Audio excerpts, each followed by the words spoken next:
พ่ก็งามมาลีเนาะ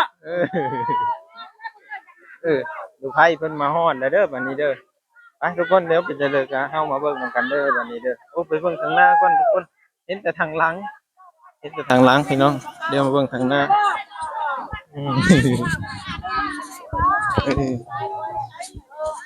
โอ้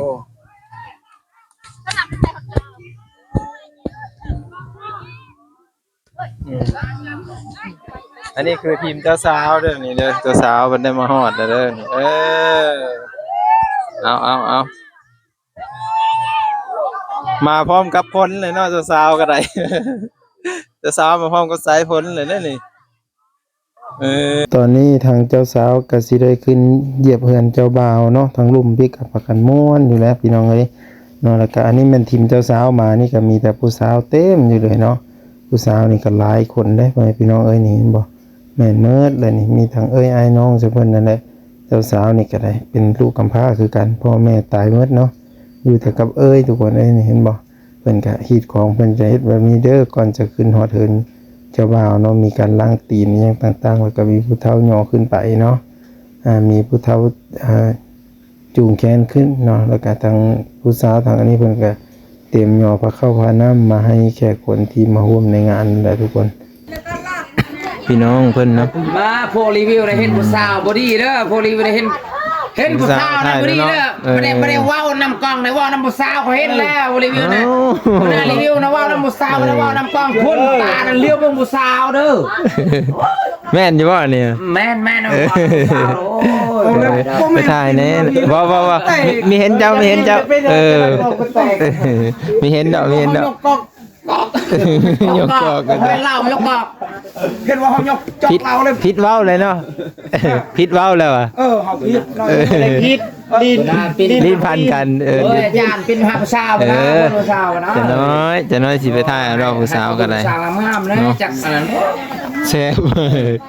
เพิ่นว่าคันกินเหล้านี่ว่าแซ่บเลยเพิ่นว่าแซ่บท้องไม่แซ่บเหล้าแซ่บท้องเนาะ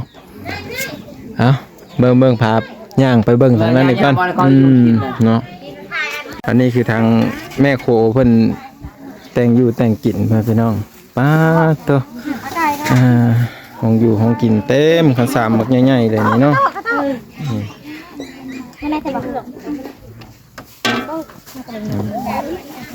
เบิ่งตอนนี้ก็8 โมงแล้วประมาณ8 โมงปลายๆก็สิฮอดเคยกับมาแล้วเนาะทางไพ่ทางเคยมาพร้อมกันเลยแบบนี้พร้อมกันฮะอาจารย์ในแผ่นการสิลมอาจารย์ในแผ่นการสิลมกับลูกเมียเขาได้บ่ดีได้มื้อนี้นะเราบ่ได้เมียเราเอาเป็นนะเดี๋ยวนั้นบ่ว่ากระถามด้วยเนาะให้ผู้สาวมาเพิ่นเป็นผู้สาวนะถามนำแน่เบิ่งอันนี้ต้องเพิ่นเลยมาพี่อาจารย์นี่ผู้สาวนี่อักโกนี่จ้าเด้อผู้บ่าวเขาให้เด้อโอ้เจ้านั่นคือมึงแมพใส่มีว่าแต่ผู้แซ่ผู้สาวเนาะใส่สัญญาณนะข้างใครบอกเจ้าปดได้ไหมเจ้าอายว่าสิก็อายแล้วเนาะเราเป็นผู้แซ่ผู้สาวมีแม่นตีแต่ในโพเราเก่งผ้ามาสิไอ้ยาบ้าไปตายเลยได้เดี๋ยวเราก็ตักมาเจ้าอย่าไปบังผู้สาวแม่ตะปุดนะแม่เบิ้งติดแม่ผู้สาวเนาะติดมัดแล้วเพิ่นก็สิได้ผูกแขนเนาะมีแต่ผู้สาวมาแล้วก็ไม่ได้ถือโพมานำกันได้โพอยู่เหินพุ่นว่าอันนี้คือบอลเพิ่นแต่งอยู่แต่งกินอะไรเนาะเอ้านี่เด้จะบ่าวคิดว่าจะบ่าวไปเอาเจ้าสาวมาซะดอกอย่างเนาะโอ้ถ้าหับเจ้าสาวเนาะกำลังรอท่ากันอยู่แถวก็ได้จะเห็นบรรยากาศนะทุกคนเนาะก็รอติดตามเมืองกันพุ่นที่ทางเถิงพุ่นก็ได้ไม่ไปเด้อต้องเอาเด้อวางกว่าได้ไหมอันนี้คือบอลเห็ดอยู่เห็ดกินของเพิ่นเนาะจะอยู่ประมาณนี้แต่ว่าอยู่นี่หันไม่ได้มีตู้มีนั่นเลยเพราะว่าไผ่ผ้าบ่มีอยู่นี่หันเนาะไผ่ผ้าบ่มีเลยทุกคนเลยอันนี้คือเหินเจ้าบ่าวเนาะเจ้าบ่าวแต่อยู่นี่แล้วก็พุ่นพี่ๆน้องๆเพิ่นก็เต็มอยู่พุ่นน่ะนางมาเช้านี้บ่มาแต่เช้านี่พุ่น ไปเช้านี้ยัง โอ้ยปิ่นมาพี่แลแม่นเพื่อจับเซอร์เจ้านั่นเอาเซ็ตตกคักๆบานนี่โอ้ยเนาะละอายเออ เพิ่งเราจีนแขก เดี๋ยวว่าเราอายเลยปิ่นหน้าไปแค่มาเซอร์อยู่ อายนางนะ เออ พี่ไล่นางไม่อาย เราก็อายเนาะ เรา เออ จับเลยท่านี่แหวขนาด จะ นี้ อย่าว่าเพิ่นอายแล้วไปแกะพาเพิ่นหมดจะเด้อเออ อันหอมกินเราอยากกิน เอออดเอาเนาะเออมันผู้สาวน้อยถ้าพี่ไม่เห็นสิอายพี่นะพี่มีแต่ถ้าเบิ่งตอนที่เพิ่นมานี่แหละเนาะแต่นั่นก็คือสิมาแล้วผู้เห็นรถหลังเงินนั่นนี่นั่นนะมาแล้ว นี่ติดจักสาว จะสาวมาแล้วเด้อ เพลงแม่ลูกเคยเด้อ แม่ลูกเคยเด้อ เพลงแม่ลูกเคยเด้อเฮ้ย เป็นมาพี่กล่องกันมาเจ้าเสียดายกล่องมาล้างนะพี่ก็จะปัด โอ้ยผู้สาวกับป๊บของผู้สาวผู้ แต่จะปินฮะ ลูกเมฆ ตายทั้งนี้จ้า เนาะเพิ่นเสียดายนะฮะเนาะมามีคนอยู่ทางนี้เต็มนี่ เบิ่งไปสอบ มีเบิดอยู่พุ่น ไปสอบถามบ่ดูหัน มีเบิดสาวนุ่มก็มีอยู่พุ่นไปถ่ายอยู่พุ่นไหม มาตี้เจ้าพามาเบิ่งหน่อยติ บอกคอยไป ผู้สาว เมื่อน้ำ ผู้สาว ผู้สาวบ้านเจ้าก็ต้องพาเขาไปเด้อันนี้มีแต่ลูกแต่หล้านเพิ่นหมดเดี๋ยวนี้เสื้อผู้สาวนั่นเบิ่งมาเบิ่งแน่โอ้ยเนาะมาเห็นแต่แม่เฒ่าเนาะมะม่วงใส่แน่ มาแต่บ้านเลอะนี่ฮะ บ้านนี้แล้ว บ้านตัวใดบ้านเนี่ย บ้านใต้นี่ บ้านไตเนาะเพิ่นมากินดองทุกคน ผีเป็นนัวลูกเอ้ยใส่แน่ บ้านนี่น่ะเห็นบ่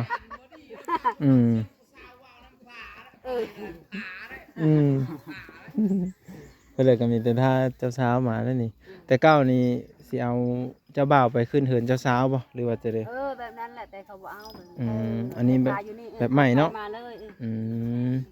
เขาบ่ได้ให้เคยให้นี่จะต่างกันทุกคนเนาะนี่มีแต่รอเบิ่งนี่แหละพี่น้องแต่น้อยเพิ่นก็มาเนาะ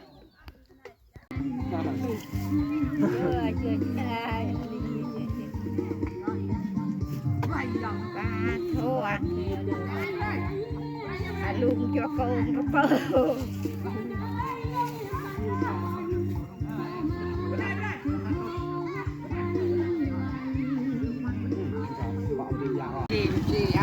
แบบซี่เนาะแบบซี่น้ำสปายเอ้าเสื้อมาเบิ่งไพ่นำกันแล้วนี่โอ้ยังไม่ได้มาเนาะคิดว่าไพ่มายังนำลังเนาะอันนี้มีแต่ผู้เฒ่าผู้แก่เด้อพ่อแม่พี่น้องเด้อที่เพิ่นเฮามานี่ฮะไม่มีแม่นเมาแล้วบ่นี่แม่เฒ่าจะว่าเมาเลยซะแล้วแม่เฒ่านี่ได้สเมาแล้วบ่นี่โอ้ยังไม่ทันเมาเนาะแต่ตอนนี้ก็คือเพิ่นนั้นอันนี้คือผู้เฒ่าผู้แก่ที่เพิ่นไปในงานนั่นแหละเพิ่นกำลังมาเนาะมากันขี่รถไถมาทุกคนเลยเนาะไปจะน้อยนี้เพิ่นกะอย่างท่าเจ้าบ่าวเจ้าสาวเนาะเจ้าบ่าวอยู่ถึงอย่างท่าเจ้าสาวจะในเจ้าสาวมาฮอดทุกคนเลยตอนนี้เป็นกำลังท่าแต่เจ้าสาวนะทุกคนเลยรู้จักบ่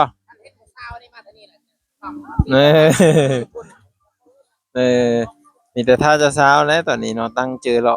โอ้จะน้อยเขาไปท่าเองเนาะเธอเพิ่นยืนท่าหั่นแหละว่าเพิ่นมาฮอดได้นี่เนาะเฒ่าแก่ในผมจะได้ก็เจ้าสาวมาเนาะรอเบิ่งรอติดตามรุ่นไปนำกันทุกคนมาว่างก็ไม่เคยเห็นจักเทื่อได้ว่าเจ้าสาวเป็นจังได๋เนาะเพราะว่าเฮาบ่เคยไปลิ้นทางอื่นนะก็เลยบ่ค่อยเห็นอยู่ในหมู่บ้านแห่งนี้นะเนาะเป็นครั้งแรกที่ได้เข้ามาถ่ายงานดองก็ว่าได้ทุกคนเนาะอันนี้คือบ่อนโคโงโคควายเพิ่นนั่นจะขึ้นมาโคโงโคควายอยู่บ่อนนี้เนาะเป็นบ่อนเฮ็ดอยู่เฮ็ดกินเนาะถ้าว่าบ่เฮ็ดแบบนี้นะหมาหรือว่าสัตว์มันก็สิขึ้นมาญาติเนาะอันนี้คือเพิ่นได้นั่นแล้วเป็นหมูนะน่าจะเป็นชิ้น เออ ใครก็งามมาลีเนาะ เออเออดูไพ่เพิ่นมาฮอดแล้วเด้อบัดนี้เด้อไปทุกคนเดี๋ยวไปจะเลิกกันเฮามาเบิ่งนำกันเด้อบัดนี้เด้อโอ้ไปเบิ่งทางหน้าก่อนทุกคนเห็นแต่ทางหลังเห็นแต่ทางหลังพี่น้องเดี๋ยวมาเบิ่งทางหน้าอืมเออโอ้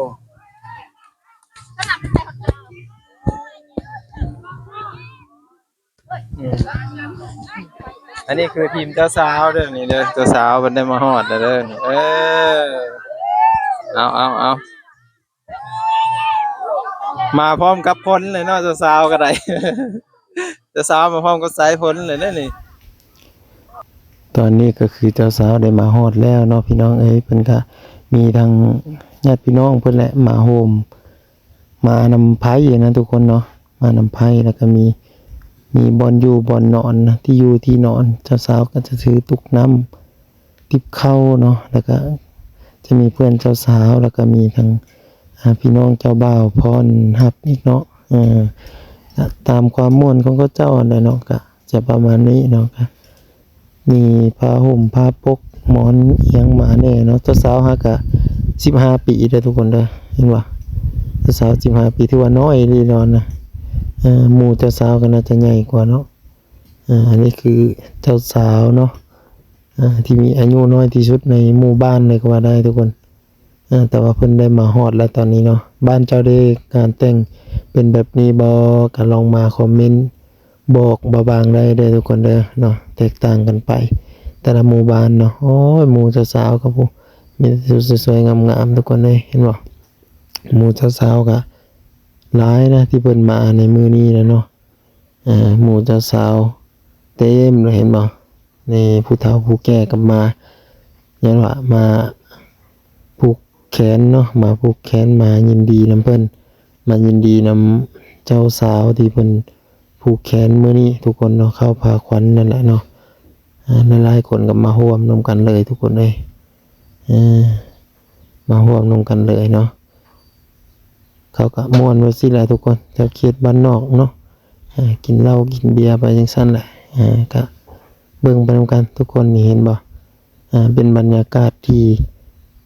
แถวชนบทเนาะแถวชนบทมันจะเฮ็ดจังซี่เลยทุกคนเลยผูกคอต่อแขนกันแล้วก็ส่งเจ้าสาวอันนี้เขาเอิ้นว่าเอาเจ้าสาวมาส่งเจ้าสาวเนาะมาส่งเจ้าสาวอันนี้นะครับไผที่จะขึ้นแบบไปเฮือนเจ้าสาวก็เจ้าบ่าวก็ต้องได้ยกเหล้ายกเบียร์ก่อนเนาะกินเหล้ากินเบียร์ก่อนประมาณนี้คันว่าบ่กินก็บ่ได้เลยทุกคนเขายินให้นะจะประมาณนี้เนาะเอาเบิ่งนำกันนี่ผู้สาว 2-3 คนนี่เพิ่นสิกินบ่เดี๋ยวมารอลุ้นเบิ่งนำกันทุกคนว่าเพิ่นสิกินหรือว่าจังไดเนาะมีแต่พูดน้อยๆเนาะดิแถวเขตชนบทก็จะประมาณนี้เลยทุกคนมันก็จะยินเหล้ายินเบียร์ให้กินแบบนี้เนาะแต่กินได้หรือบ่ได้อันนั้นอีกประเด็นหนึ่งเนาะตอนนั้นเป็นตะม่วนเนาะพี่น้องเนาะไผเคยเห็นเคยนั้นแบบนี้แน่นี่เห็นบ่ทางพี่ก็เต็มเลยทุกคนนี่กำลังจัดเตรียมเครื่องของอยู่ของกินไปให้เจ้าบ่าวเจ้าสาวอยู่ทางถึงอีกทุกคนเลยเจ้าหน้าที่พาเฮาไปเบิ่งว่าไผกับเคยนะพูดเพิ่นตอนเพิ่นผูกแขนเนาะเดี๋ยวสิพาขึ้นไปเบิ่งทุกคน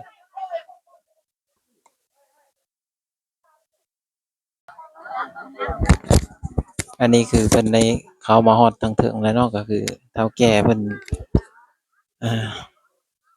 เฒ่าแก่เพิ่นได้อิหยังเพิ่นได้เว้ากันนั่นแหละทุกคนผมอยู่ทางข้างในเนาะก็คือบางก็จะอยู่ทางข้างนอกเด้อพี่น้องเด้อเห็นบ่เพิ่นก็ได้มาโฮมหลายคนเลยเด้ออันนี้ทางเจ้าสาวเนาะทางเจ้าสาวอันนั้นเฒ่าแก่ทางผู้ชายเนาะจะอยู่ทางข้างในพุ่นประมาณนี้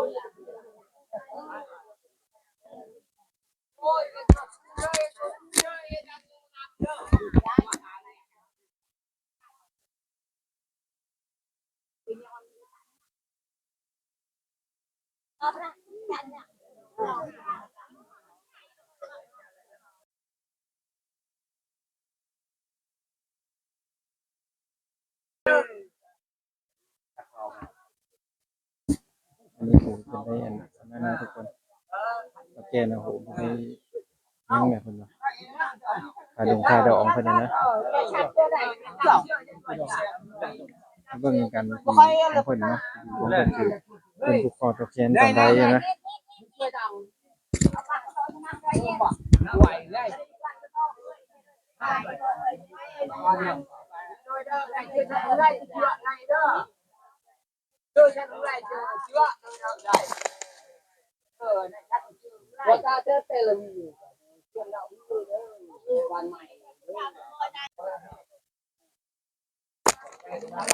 ทางเจ้าบ่าวกับเจ้าสาวเนี่ยอยู่ทางข้างหน้าอีกเพิ่นเนาะแต่มีแต่เพิ่นจะผูกแขนอีหยังนั่นแหละทุกคนทางข้างในเพิ่นเนาะให้บ่ปลาขวัญเพิ่นหยิบปลาขวัญแล้วก็อันนี้ก็เฒ่าแก่ในโฮมเพิ่นจะอยู่ทางข้างเบื้องเหนือนะประมาณนี้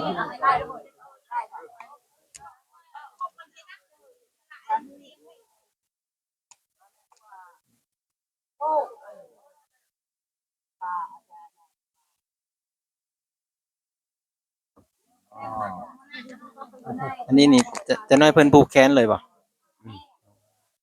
จะน้อยเพิ่นสิได้ผูกแขนเลยทุกคนเนาะอันนี้เป็นงานดองที่อบอุ่นสมบัติสมมาปูญาโอ้สมบัติสมมาปู่ย่าเนาะเพิ่นจะแล้วพิธีเพิ่นนะทุกคนพิธีแต่ละบ้านมันก็สิต่างกันไป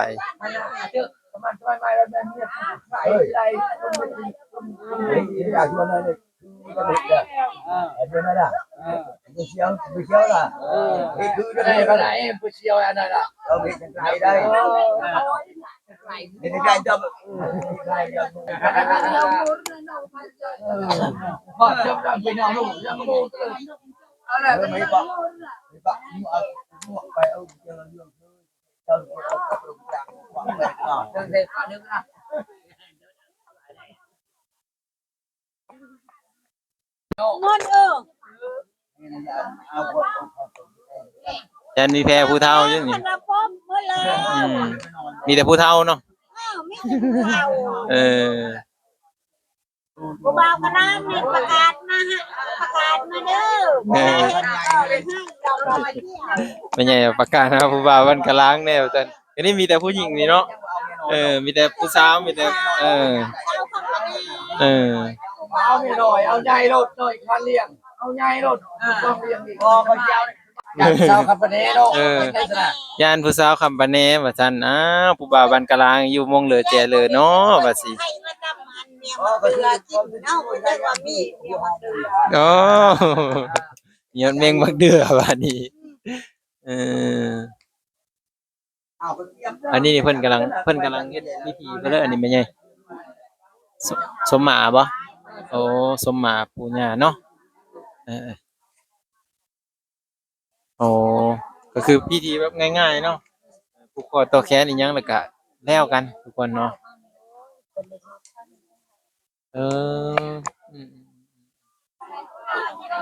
อันนี้ถือว่าอันนี้แบบพูดกันธรรมดาเลยเนาะสะดวกสบายไหมพี่น้องพิธีทางพี่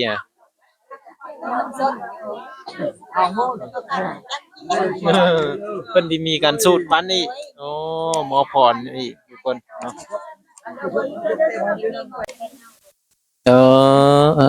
เนี่ยโอ้เพิ่นมีฮิตมีของในทางพี่ฮะทุกคนเลยเนาะ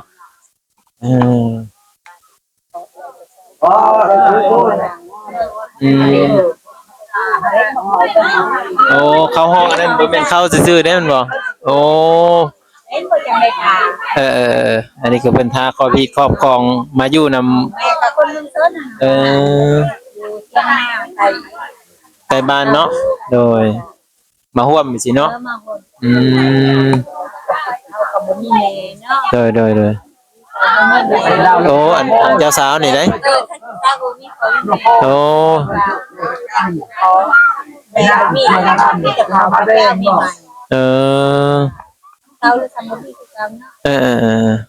้จะสั้นเนาะ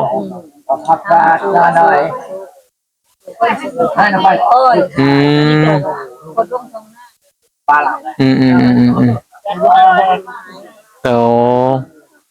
โดยเพิ่นก็เลยมีพี่มีน้องน้องนั่นแหละจัดงานแต่งให้แล้วเนาะค่าดองก็ถือว่าบ่ได้แพงปานใดเนาะ10ล้านก็ถือว่าโอเคอยู่ทุกคนสำเนียนะสมกับเฮาบ่มีหันนะเพิ่นก็บ่ได้ว่าเว้าออนไลน์นะดีแล้ว แม่นเพราะเพิ่นแบบ พอมีแม่เอากันเอาเนาะ แม่นน่ะสร้างลูกขึ้นไปพี่น้องเอ้ยแต่ใส่บางก็มึงตามเขากลัวแหละ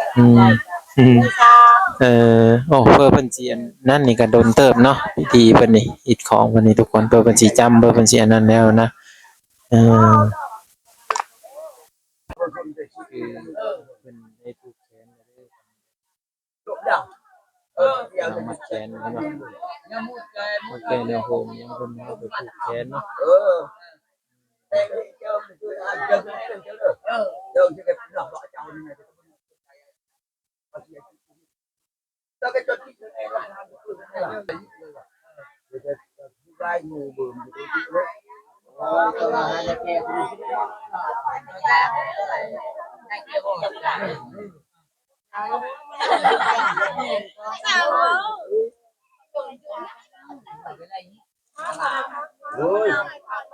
ไปเจอเลย10,000โอเคแล้วนู่นกูถึงก็หลอกจอมก็ดูหรอกนอนเฉยๆยับนอนไปมันเลยคุณเลย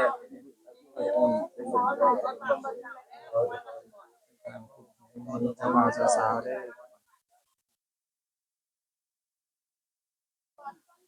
ก็ให้ทุกคนได้กิน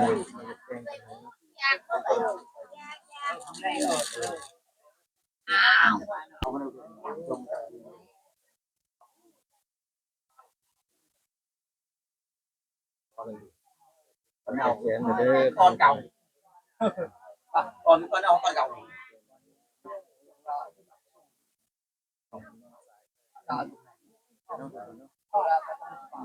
อันนี้คือ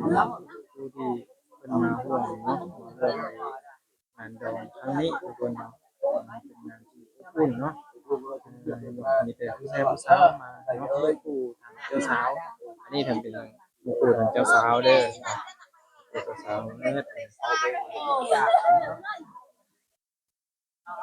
ไปก็คือตอนนี้ก็สิได้กลับก่อนเด้อทุกคนเด้อที่ดีมีแห่งมือทุกคนเนาะสีไว้ทุกคนนี่คือเพิ่นทางอ่ะนะครับเพิ่นก็สิได้กลับมือคือกันได้นี่ก็ได้จะได้เพิ่นกับผูกคอต่อแขนอยู่ทางเทิงแล้วก็แล้วพิธีเนาะไปขอบคุณพี่น้อง FC ที่มาติดตามและให้กำลังใจตลอดมาเนาะวิดีโอหน้าพ่อกันใหม่เด้อทุกคนอย่าลืมกดไลค์กดแชร์เพื่อเป็นกำลังใจให้เบาบางเฮ็ดวิดีโอในครั้งต่อไปพี่น้อง